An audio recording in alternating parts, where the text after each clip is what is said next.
predicamos la palabra de Dios de manera expositiva. Tomamos un libro de la Biblia, leemos el texto, enseñamos el texto y aplicamos el texto a nosotros. Lo llevamos hasta culminar ese libro y luego terminamos otro libro de la Escritura y así podemos predicar, como dice la palabra, todo el consejo de Dios. Estamos en la carta de Primera Tesalonicenses, capítulo 2, y estaremos haciendo lectura desde el versículo 1 hasta el versículo 12. ¿Lo tenemos? Dice su palabra: porque vosotros mismos sabéis, hermanos, que nuestra visita a vosotros no resultó vana, pues habiendo antes padecido y sido ultrajados en Filipos, como sabéis, tuvimos denuedo en nuestro Dios para anunciaros el Evangelio de Dios, en medio de gran oposición, para que nuestra exhortación no procedió de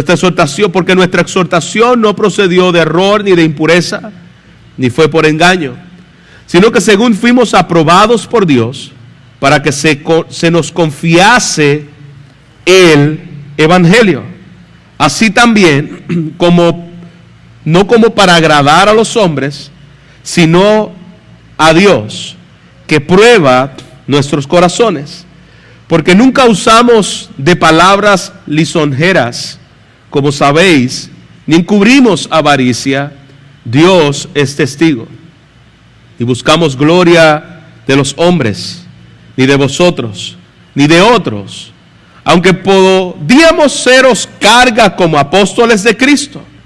Antes fuimos tiernos entre vosotros como la nodriza, que cuida con ternura a sus propios hijos.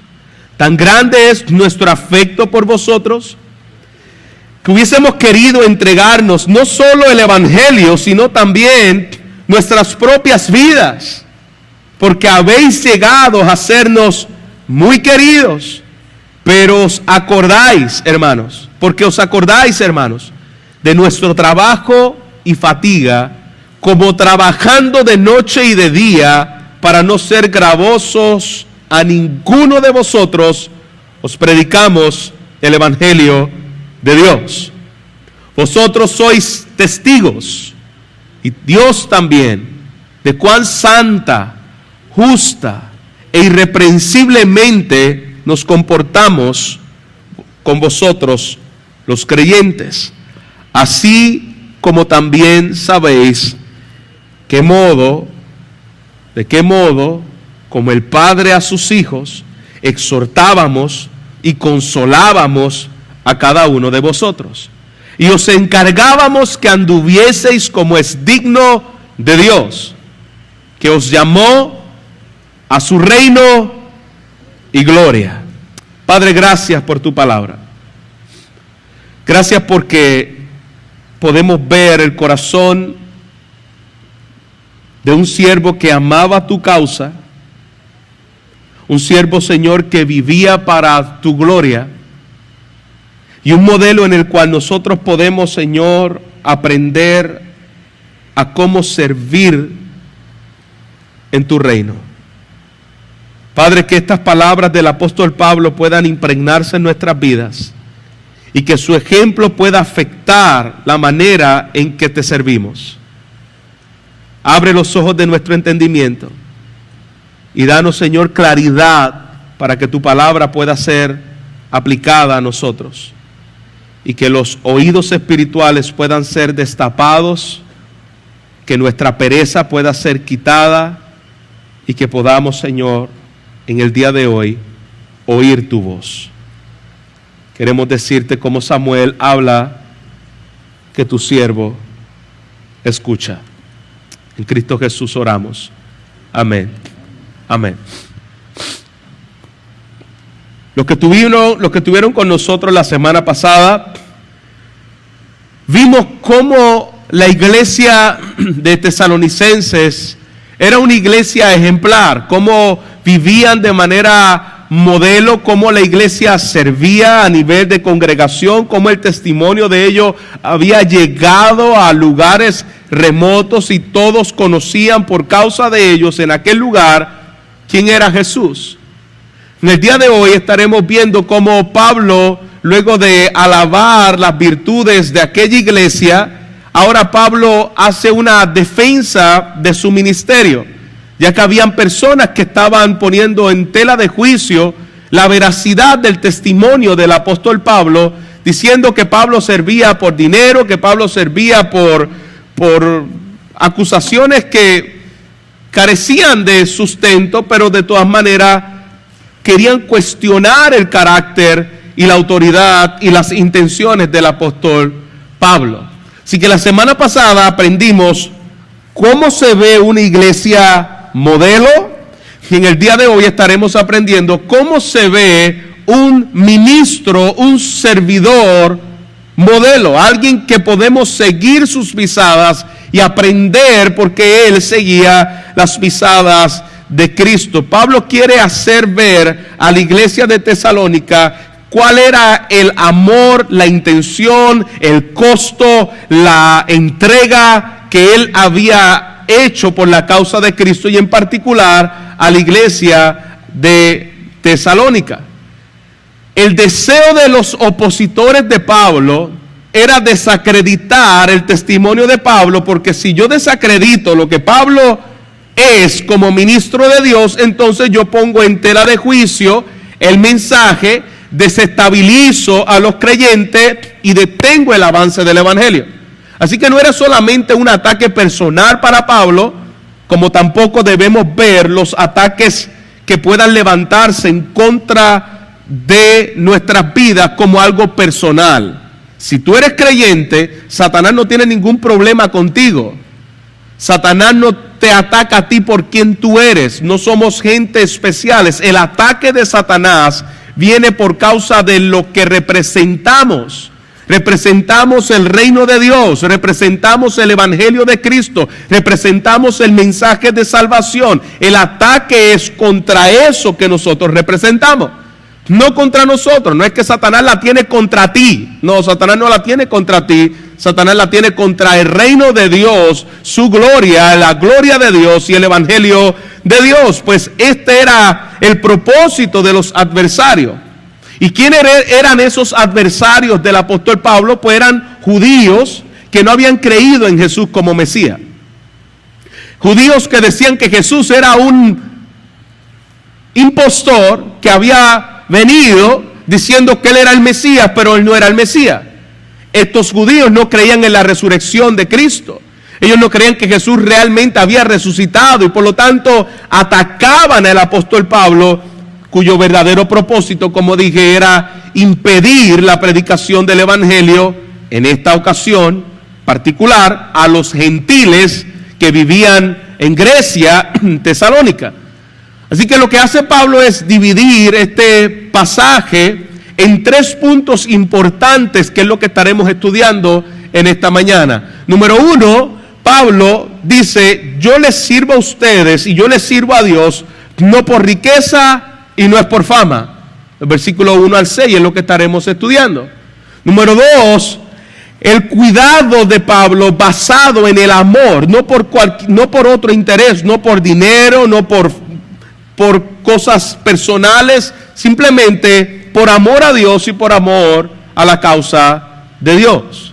Y número 3, del versículo 10 al 12, Pablo termina mostrando cuál es un modelo de conducta, cómo él se ha conducido en medio de la iglesia del Señor.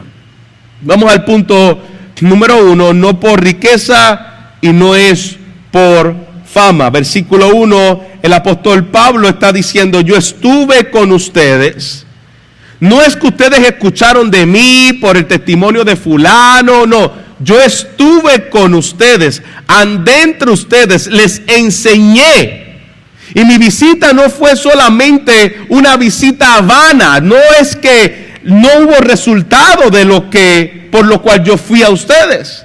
No resultó vana, y la razón por la cual no resultó vana lo vimos la semana pasada. porque el evangelio que le predicó no era solamente un evangelio de palabras, era un evangelio de poder. De manera que esa visita no resultó vana, porque ese evangelio transformó vida, cambió a las personas, y la misma iglesia de Tesalónica pudo testificar que ese mensaje había sido transformador a su vida. Vimos la semana pasada que dejaron los ídolos y se fueron hacia Dios.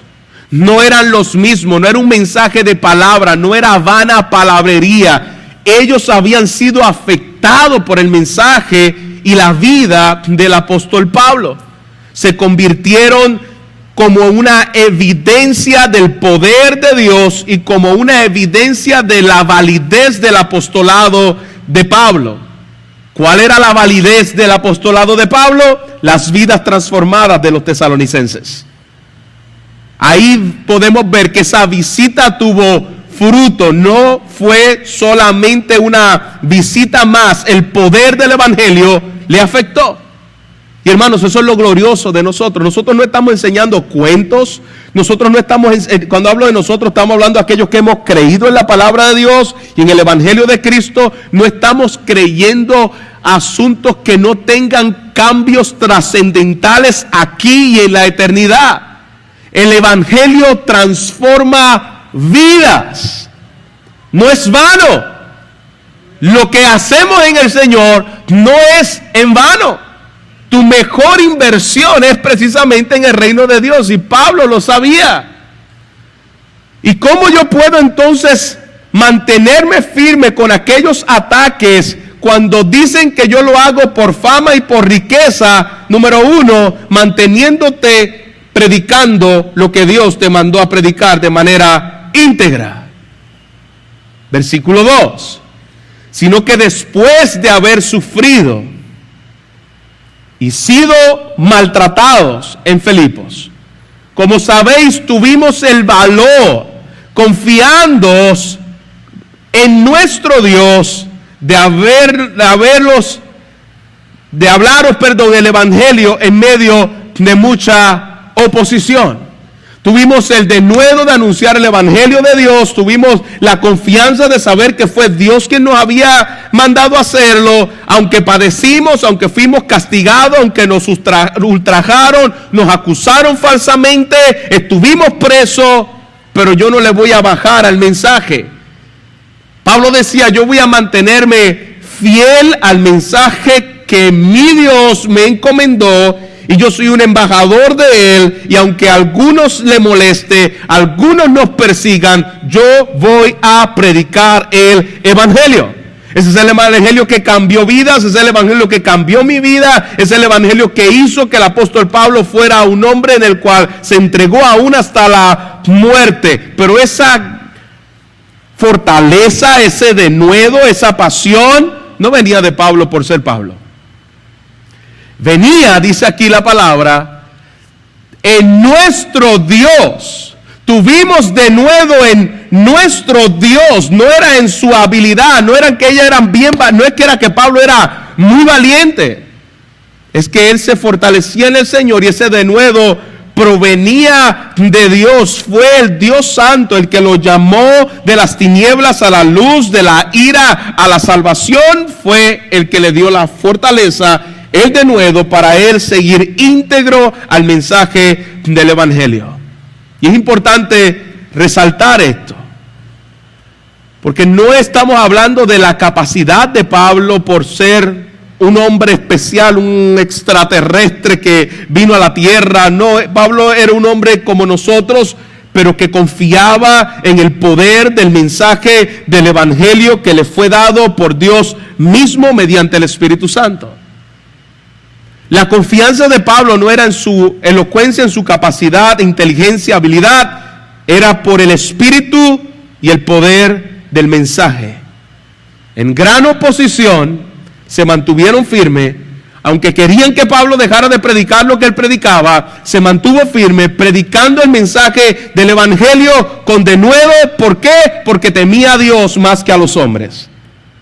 Y ahí está un ejemplo donde Pablo nos hace a nosotros entender la importancia de que cuando creemos en Él, le servimos a Él y predicamos por Él, nuestro mayor agrado es cómo Dios es satisfecho.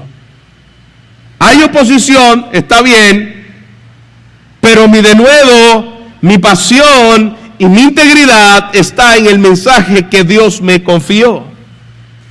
Confiados en nuestro Dios de hablaros el evangelio de Dios, confianza en el Señor. Este mensaje es el poder de Dios para salvación, por lo tanto yo no lo voy a cambiar, yo no lo voy a negociar, porque esto fue lo que Dios me mandó a hacer. No en su carne, sino en el Espíritu de Dios. Número 3, podemos ver la autoridad con la cual Pablo lo hacía. Una autoridad que no provenía de lo que la gente había mencionado o aprobado en el apóstol Pablo. Era una autoridad que podemos ver que viene precisamente en el versículo 3 de aquello que es Él en Dios y su palabra. Nuestra exhortación no procedió, 1, ni de error, 2, ni de impureza, 3, ni de engaño. Mi autoridad provino de la palabra. Yo no utilicé una autoridad intentando manipular a la gente por medio de estas cosas. Mira las 3 acusaciones que hacían de Pablo. Número 1, error. Quiere decir que decían que Pablo era un hereje. Un hereje es una persona que predica el error. Eso es hereje, herejía. Pues acusaban a Pablo de hereje. 2, acusaban a Pablo de inmoral sexual, impureza, y acusaban a Pablo de tramposo. Lo que hace, lo hace con engaño. Esto es lo que sus detractores le llamaron a Pablo. Le decían que venía como hereje, predicando el error, ya que Pablo de igual manera predicaba la resurrección de Jesús, predicaba a Jesús como Señor y Mesías, y para los judíos decían, eso es herejía. Jesús no es el Mesías, y él siguió predicando la resurrección y a Jesús como Mesías. Su exhortación, dice Pablo, tampoco procede de impureza. ¿Y por qué Pablo menciona esta palabra impureza aquí?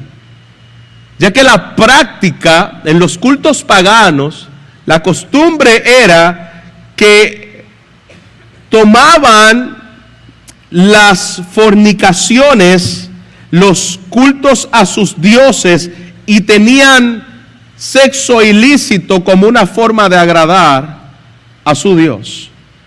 Pablo dice, yo no estoy utilizando métodos paganos, impuros, de inmoralidad sexual, para yo predicarle al Mesías que yo predico. Y número 3,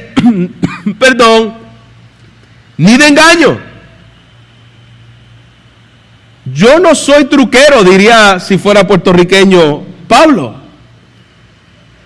No voy a ustedes con trampa para tratar de engañarlo con poderes sobrenaturales para impresionar a la gente, crear entonces nuevos conversos y obtener dinero y favores de esa persona. Pablo dice, yo no vengo a ustedes con engaño, yo no trato de engañarlos haciendo trucos para que ustedes crean en mi autoridad o para que ustedes crean mi mensaje.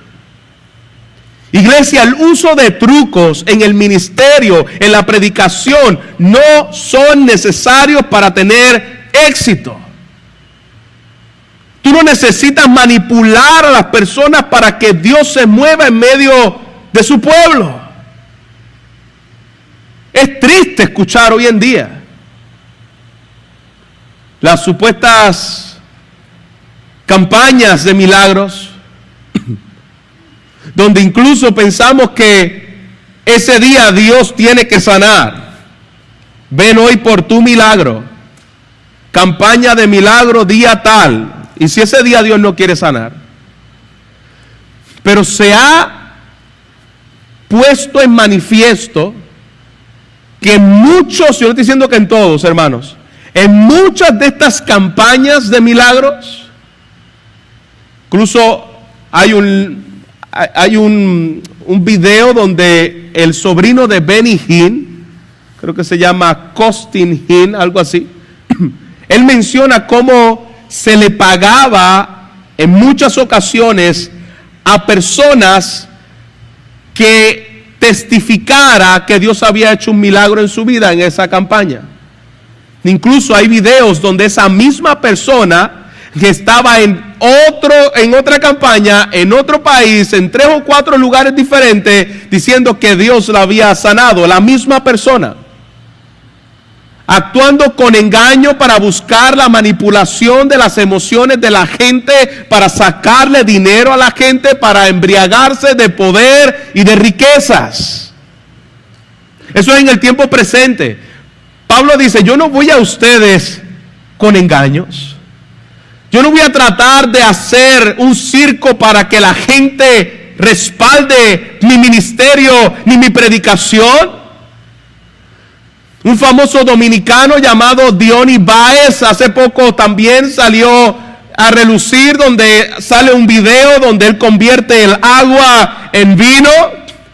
Y es un tipo de engaño, tipo kindergarten, hermano, porque se ve cuando él pone una sustancia al agua y comienza a menearla y dice, el Señor la convirtió en vino. Y los ingenuos danzando, brincando y histéricos, locos, porque Dios hizo un milagro. Hermano, yo no estoy diciendo que Dios no haga milagro. Lo que yo estoy diciendo es que tengamos mucho cuidado, porque Pablo afirma, mi ministerio, mi autoridad y mi mensaje no procede de engaño. Yo no tengo que utilizar el engaño para que la gente crea. Cuando tú tienes que utilizar el engaño para que la gente crea, no estás confiando en la suficiencia del mensaje del Evangelio.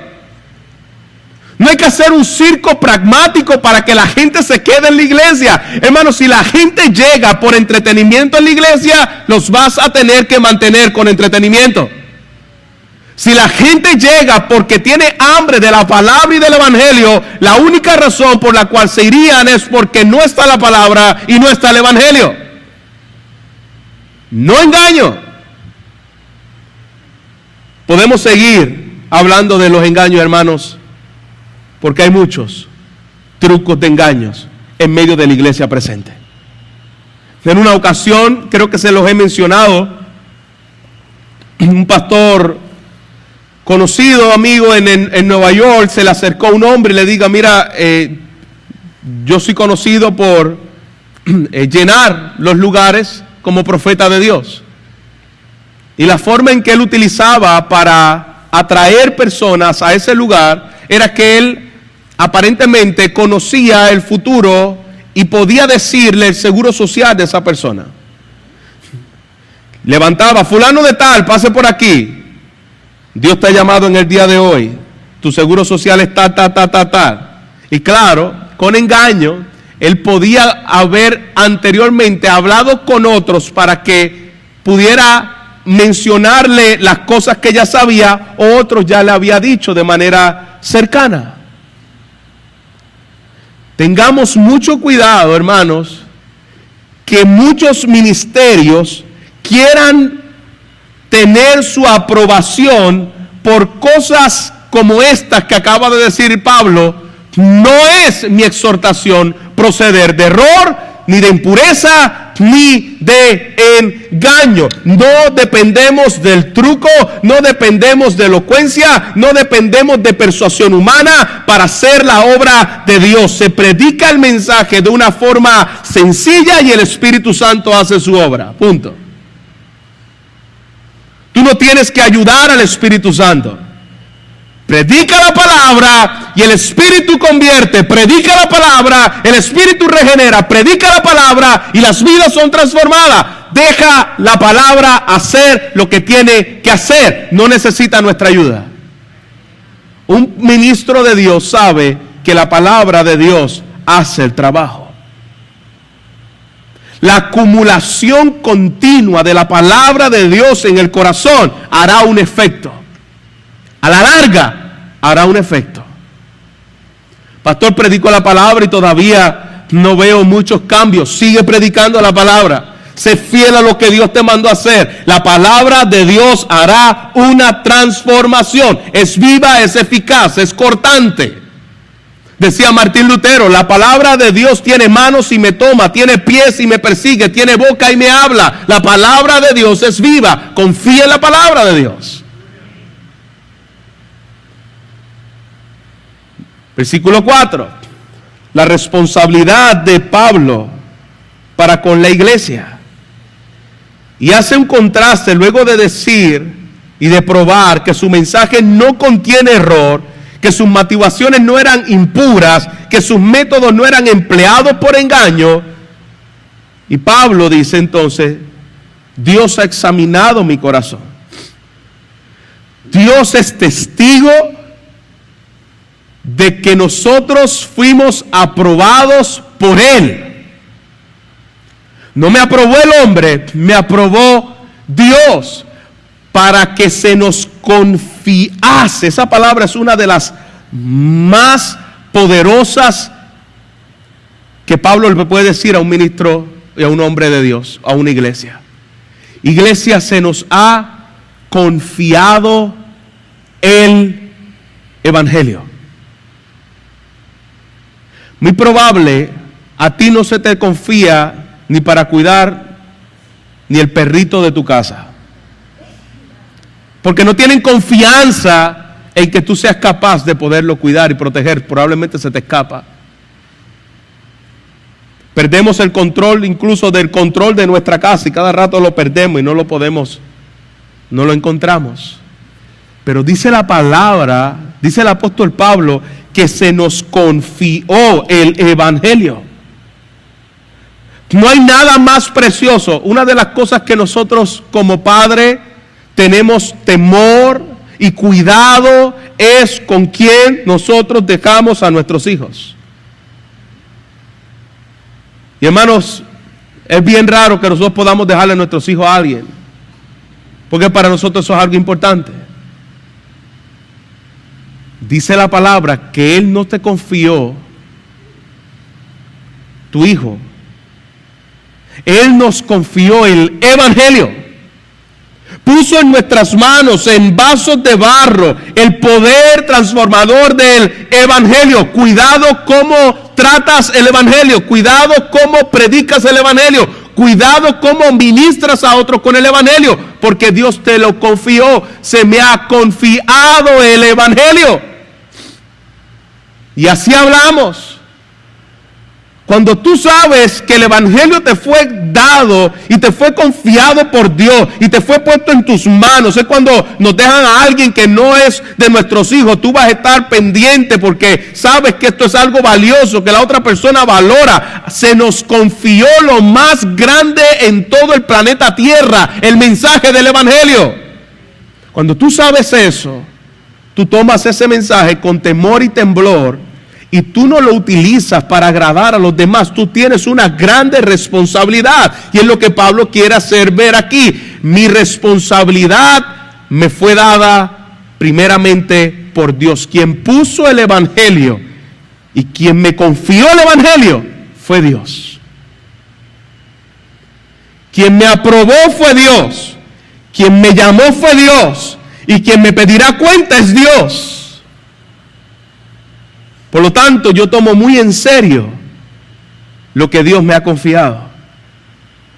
Al punto que dice Pablo, no lo hago para agradar a los hombres.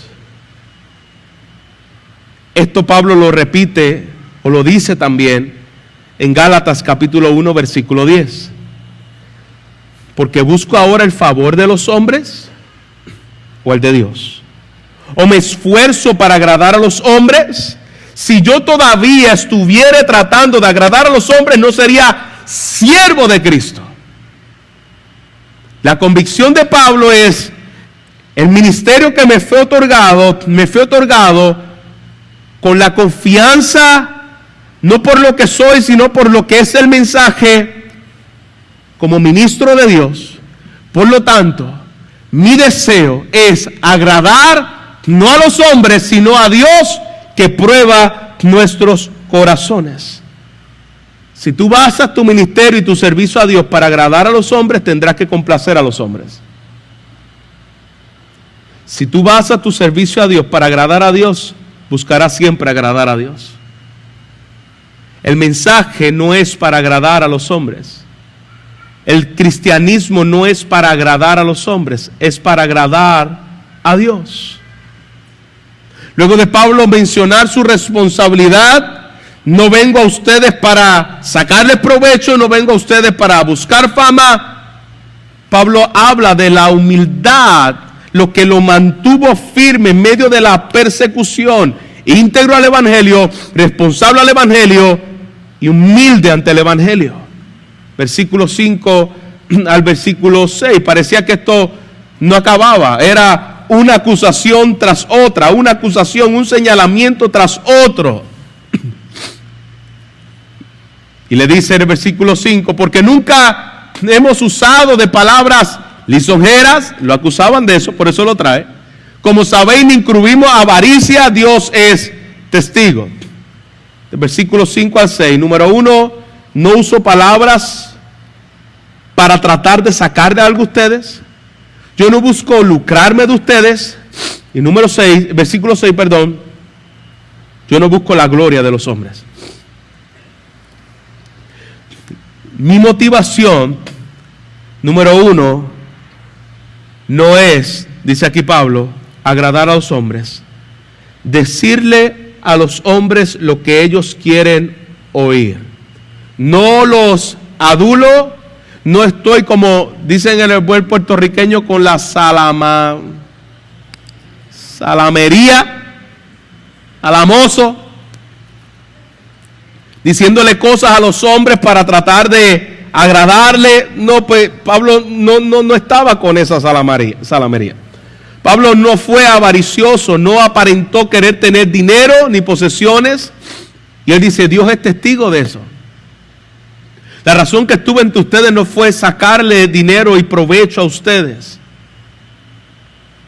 Y también dice el apóstol Pablo, mi deseo no es tampoco que los demás certifiquen mi ministerio. No busco la alabanza, honra o estima de los hombres. No busco la gloria de los hombres. Ese no es mi deseo. Pablo deja claro, nunca lo he hecho, nunca lo han visto en mí. Pablo nunca hizo esto, nunca buscó la gloria de los hombres porque buscaba la gloria de Dios.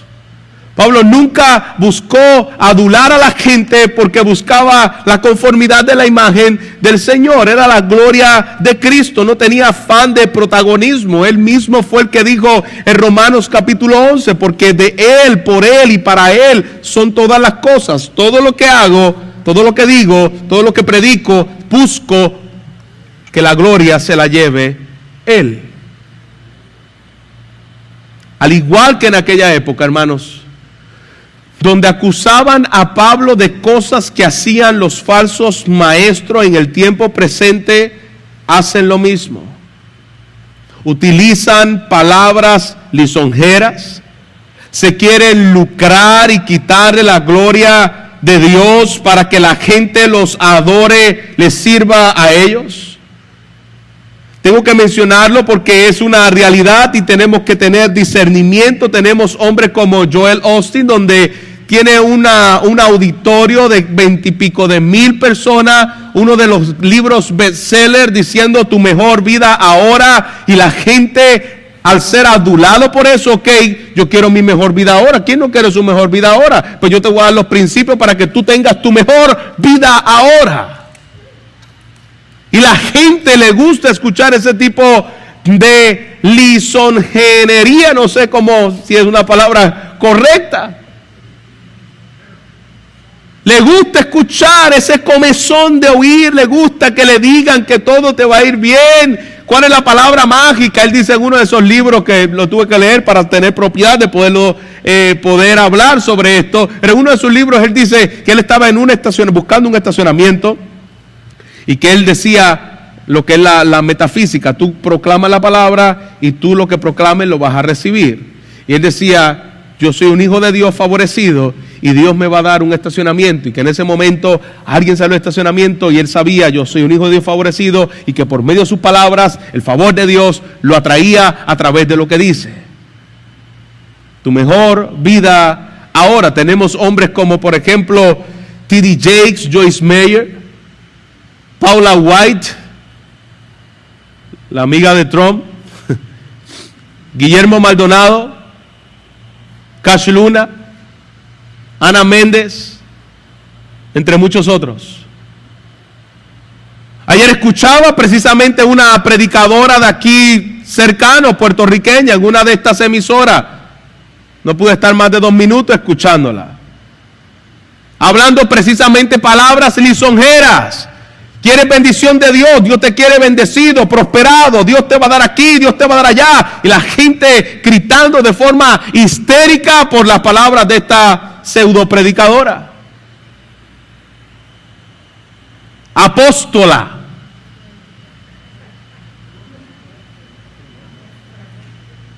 Ya no es suficiente ser un siervo. Ahora tenemos que buscar títulos. Cuando tú buscas gloria de hombre, tú quieres estatus delante de los hombres. Así que lo que mantuvo al apóstol Pablo en medio de los ataques fue su firmeza, su integridad, su autoridad, su responsabilidad, pero su humildad. Él no buscaba nada de estas cosas. Luego de Pablo mencionarles eso, versículo 7 al versículo 9, él les dice, yo vengo a ustedes como los he cuidado, les he mostrado las cualidades de un pastor, de un líder espiritual que cuida a las ovejas como una madre cuida a sus hijos. Es la palabra nodriza, es la palabra madre. Como una mamá se encarga de sus hijos, no lo hace por causa, ninguna mamá le sirve a su hijo para sacar beneficio, hermano. Bueno, cualquier mamá normal, ¿no? Versículo 7, fui a ustedes con un trato benigno, un trato tierno como a niños. Los cuidé, los supervisé, les serví, me bajé a ustedes para comunicarlos, para protegerlos, como lo hace una madre con sus propios hijos, tiernos entre vosotros, la ternura que no tiene nadie sobre la faz de la tierra, que no lo tiene una mamá con sus hijos. Versículo 8, con gran afecto. La palabra afecto tiene que ver con una pasión interna, entrañable, conmovedora, un sentimiento que solamente una madre puede describir lo que siente por su hijo. De una forma de gran afecto, de una forma entrañable. Vine a ustedes no solamente a enseñarle el evangelio, sino que yo estaba dispuesto a dar mi vida por ustedes. ¡Qué corazón, hermanos! Una cosa es predicar el evangelio o amar la predicación, y otra cosa es amar a los que predican. Tú puedes amar predicar, pero tú puedes no amar a quien les predica. Pablo dice, yo no solamente amo el oficio del llamado, yo amo aquello por lo cual Dios me llamó, su iglesia.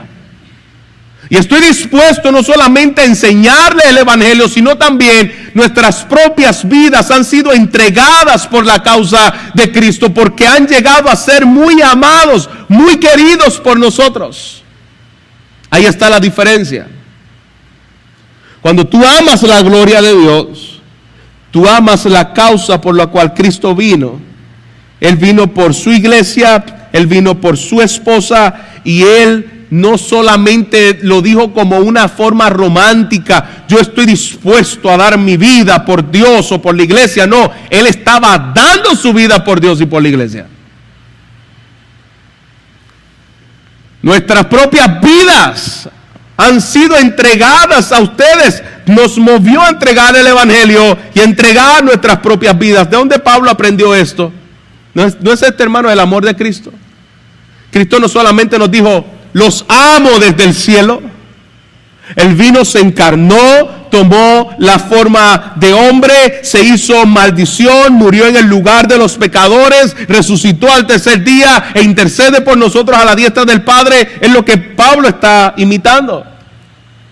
Él no solamente nos dijo los amo, de tal manera amó Dios al mundo que entregó a su Hijo para hacerlo maldición por los pecadores.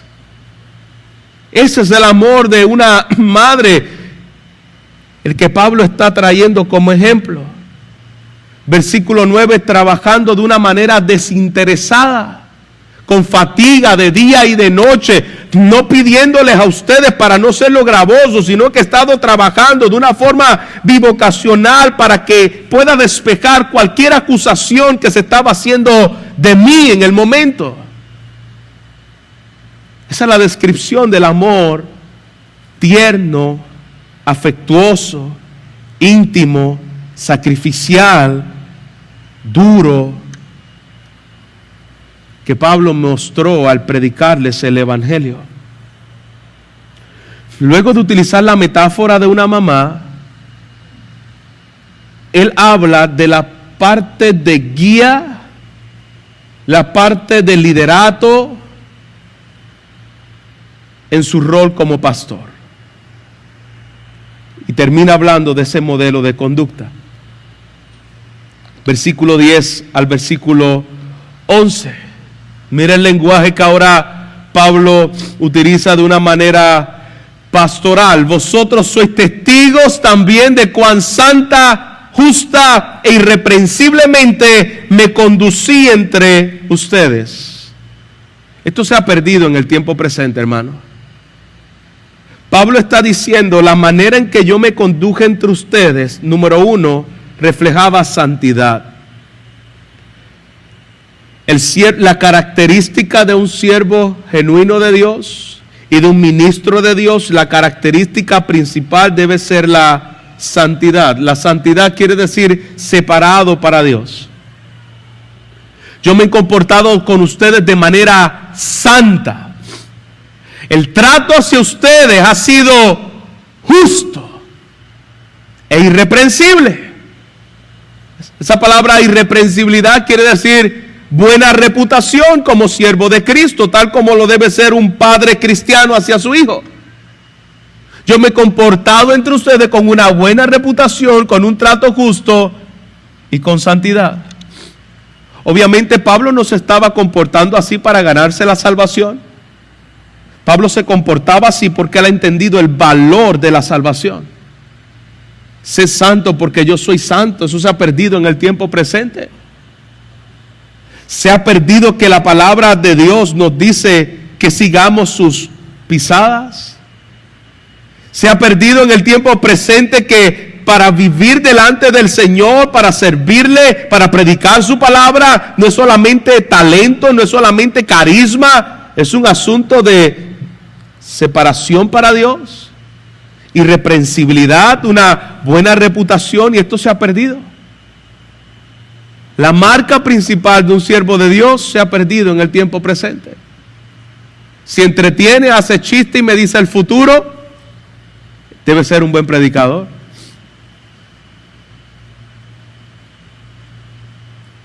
Eso lo puede hacer Trompetilla. No sé si todavía se acuerdan de Trompetilla. Te ríes, te hace chiste y te dice el futuro. O Tortillín, para los de la época más. Pablo dice, yo no soy un payaso para ustedes. Yo los amo con un amor paternal y ustedes han visto esa realidad en mi vida. Y les exhorta y les dice, ahí viene la parte pastoral de la enseñanza como maestro. Los ayudé, los dirigí, los exhorté, los alenté, los consolé, imploré, testifiqué en su vida. Versículo 12. Mira cómo viví delante de ustedes, como es digno de ser llamado para la gloria de Dios. ¿Para qué Pablo dijo todo esto que acabamos de leer? ¿Para qué habló del alto costo que es servirle al Señor? ¿Para qué hizo todo ese recuento? Al final es para que vivamos, nos comportemos a la altura del llamado de Dios. Para que vivamos como es debido, como es digno. Mira cómo termina aquí el versículo 12.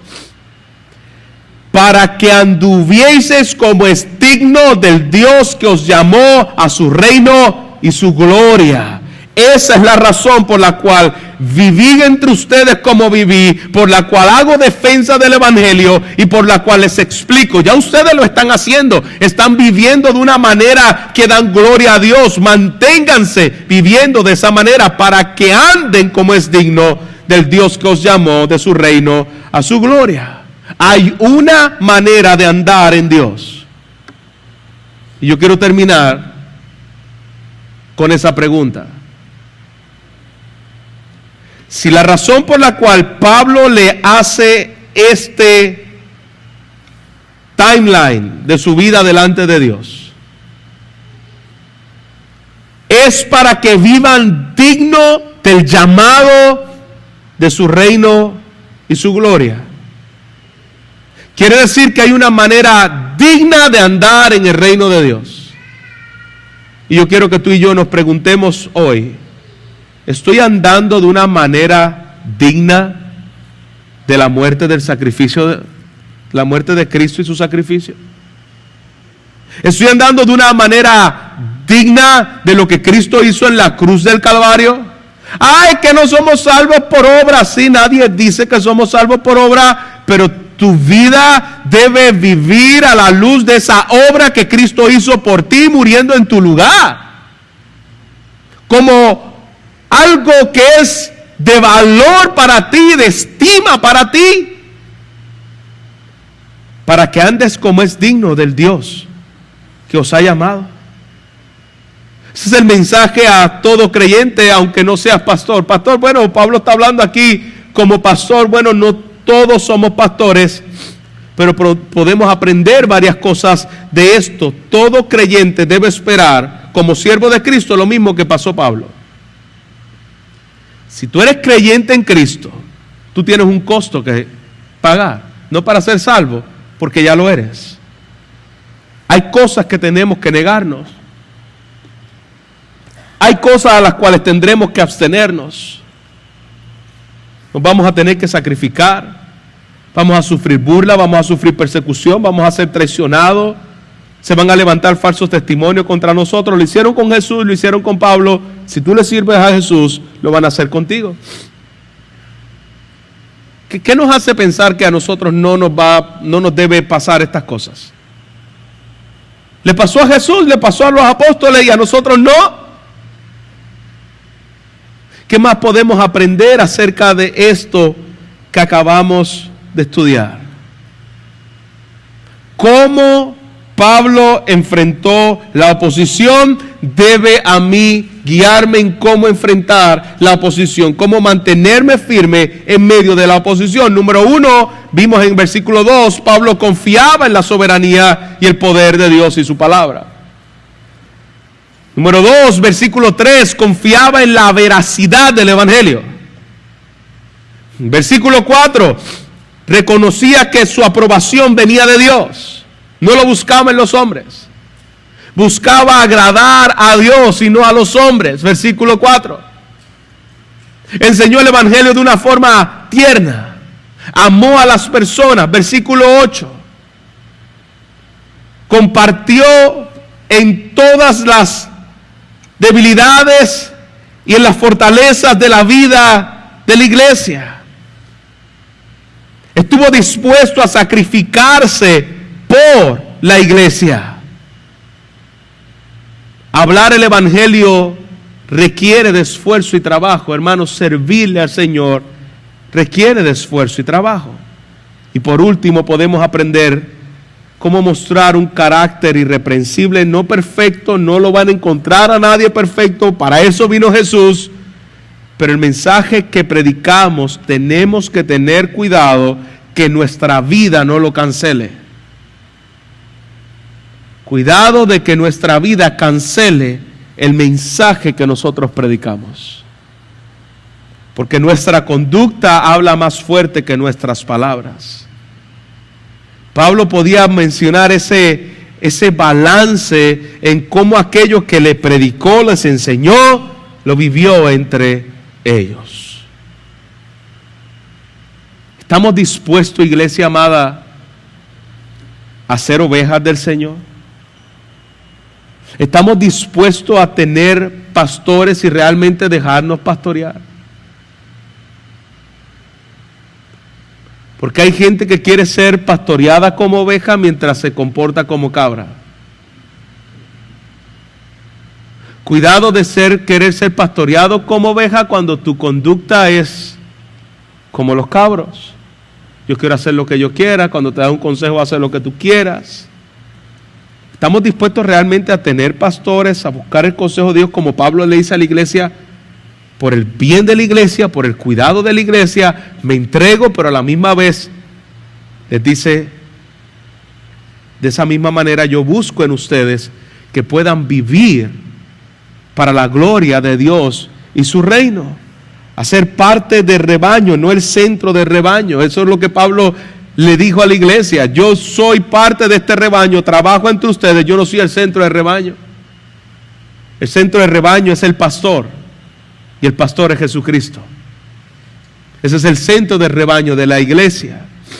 A no ser llaneros solitarios, a no querer hacer las cosas, no querer rendir cuentas a nadie, no querer ser pastoreado por nadie, no querer sujetarse a nadie. Cuidado. Esa no era la actitud del apóstol Pablo. A entender que no hay forma de vivir la vida cristiana que no conlleve esfuerzo, sacrificio, entrega, persecución, como lo enfrentó el apóstol Pablo. Esto es parte de la vida cristiana. Iglesia amada, quiere el Señor que podamos vivir a la luz de este modelo de servicio. Que a través de esta vida del apóstol Pablo, nosotros podamos ver cómo su evangelio, su causa, su reino, su iglesia es digna de esta forma de vivir. Padre, te damos gracias. Gracias por tu palabra. Gracias una vez más, Señor, porque a través de Primera de Tesalonicenses 2 confronta nuestras vidas. Porque podemos ver, Señor, en Pablo, en Silas, en Timoteo, unos obreros, Señor, que no lo hacían por ninguna causa personal. Ellos no veían la iglesia como un beneficio propio. Ellos no veían a la iglesia como ganancias personales. Ellos veían la iglesia como lo que realmente, Señor, tú mostraste que es tu iglesia. Tus ovejas, por la cual nuestro pastor dio su vida, por la cual, Señor, nosotros queremos de igual manera vivir y dar la vida por la iglesia del Señor. Ayúdanos, Señor, a mantener siempre lo importante y lo valeroso que es el evangelio que tú nos has confiado. No somos dignos de que nos confiaras nada. Y nos has dado, Señor, tu evangelio. Que ninguna cosa, Señor, mueva nuestra convicción, nuestro denuedo y nuestra pasión por este glorioso evangelio. Tú eres digno de vivir de esta manera. Que podamos caminar como el apóstol Pablo mencionó, me conduje entre ustedes en santidad, en justicia y de una forma irreprensible. Tu evangelio es digno de vidas santas. Perdónanos cuando hemos menospreciado tu evangelio, cuando hemos, Señor, tomado en poco tu evangelio y cuando no vivimos a la altura de este evangelio. Ayúdanos, Señor, en Cristo Jesús. Amén. Amén.